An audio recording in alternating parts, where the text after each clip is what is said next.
If your life were a book and you were the author, how would you want your story to go? That's the question that changed my life forever.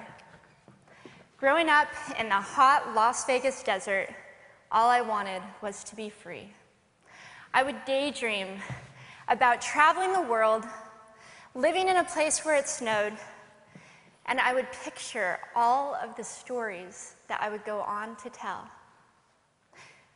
At the age of 19, the day after I graduated high school, I moved to a place where it snowed, and I became a massage therapist.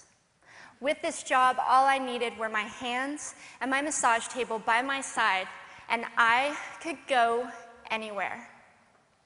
For the first time in my life, I felt free, independent, and completely in control of my life.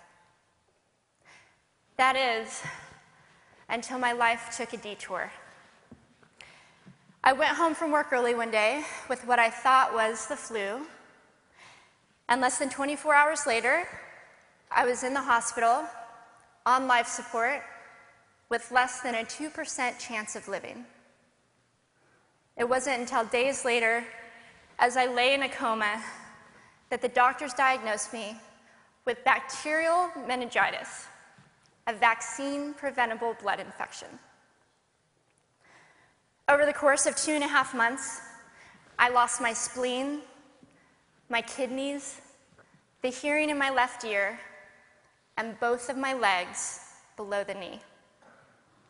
When my parents wheeled me out of the hospital, I felt like I had been pieced back together like a patchwork doll. I thought the worst was over until weeks later when I saw my new legs for the first time. The calves were bulky blocks of metal with pipes bolted together for the ankles, and a yellow rubber foot with the raised rubber line from the toe to the ankle to look like a vein. I didn't know what to expect, but I wasn't expecting that.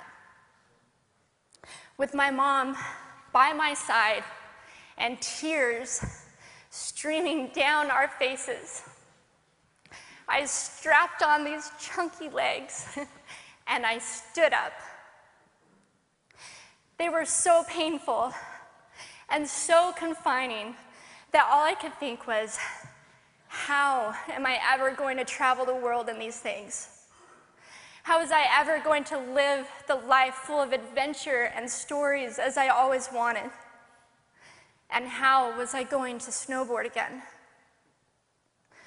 That day, I went home, I crawled into bed, and this is what my life looked like for the next few months. Me passed out, escaping from reality, with my legs resting by my side. I was absolutely, physically, and emotionally broken. But I knew that in order to move forward, I had to let go of the old Amy and learn to embrace the new Amy. And that is when it dawned on me that I didn't have to be 5'5" anymore. I could be as tall as I wanted.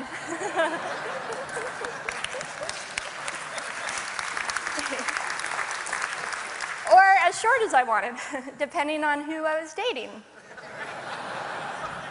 And if I snowboarded again, my feet aren't going to get cold. And best of all, I thought, I can make my feet the size of all the shoes that are on the sales rack. And I did. So there were benefits here. It was this moment that I asked myself that life-defining question. If my life were a book and I were the author, how would I want this story to go? And I began to daydream. I daydreamed like I did as a little girl. And I imagined myself walking gracefully, helping other people through my journey, and snowboarding again. And I didn't just see myself carving down a mountain of powder, I could actually feel it. I could feel the wind against my face and the beat of my racing heart as if it were happening in that very moment. And that is when a new chapter in my life began. 4 months later, I was back up on a snowboard, although things didn't go quite as expected.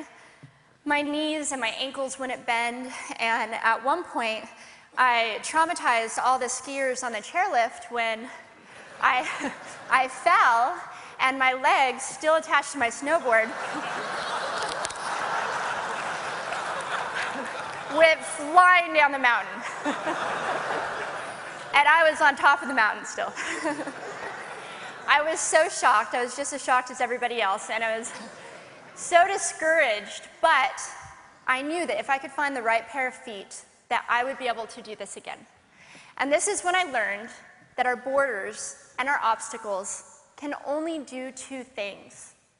One, stop us in our tracks, or two, force us to get creative. I did a year of research, still couldn't figure out what kind of legs to use, couldn't find any resources that could help me. So I decided to make a pair myself.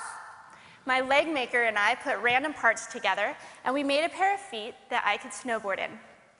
As you can see, rusted bolts, rubber, wood, and neon pink duct tape. And yes, I can change my toenail polish. It was these legs and the best 21st birthday gift I could ever receive, a new kidney from my dad, that allowed me to follow my dreams again. I started snowboarding, then I went back to work, then I went back to school. Then in 2005, I co-founded a nonprofit organization for youth and young adults with physical disabilities so they could get involved with action sports. From there, I had the opportunity to go to South Africa, where I helped to put shoes on thousands of children's feet so they could attend school.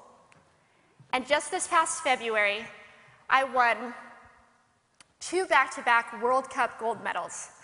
Thank you.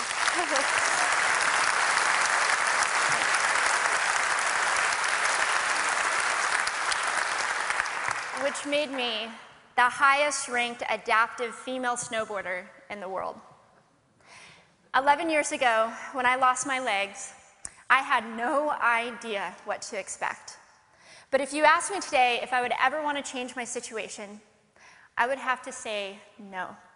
Because my legs haven't disabled me. If anything, they've enabled me. They've forced me to rely on my imagination and to believe in the possibilities.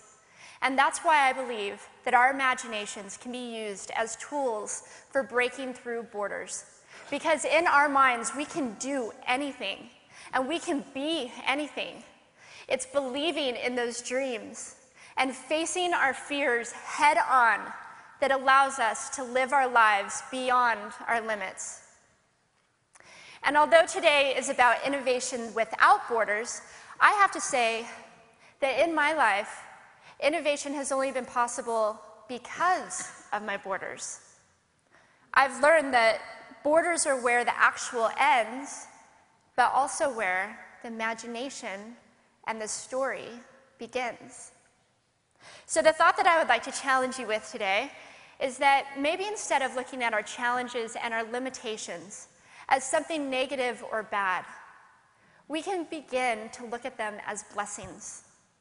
Magnificent gifts that can be used to ignite our imaginations and help us go further than we ever knew we could go.